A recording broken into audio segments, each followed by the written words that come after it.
everyone, my name's Tara. I'm a manager at Dental Choice, and I wanted to speak to everybody about cracked or chipped teeth.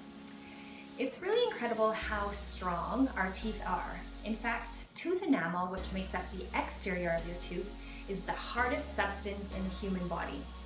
Unfortunately, despite how tough they are, teeth can still become chipped, fractured, or broken.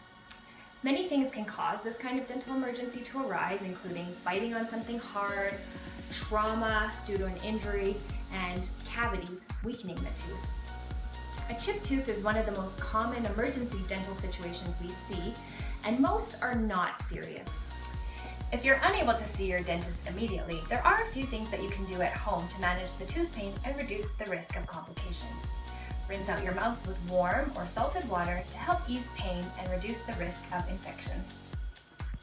To help relieve swelling and reduce pain, place an ice pack on your face over the area where the chipped tooth is.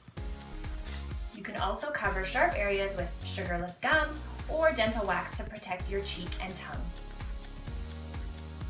The type of treatment you receive depends on how serious the chip or break to your tooth is.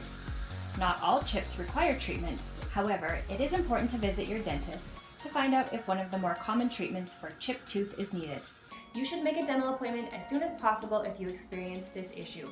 Getting evaluated by a dentist is essential to getting proper treatment and restoring the tooth after the chip or break.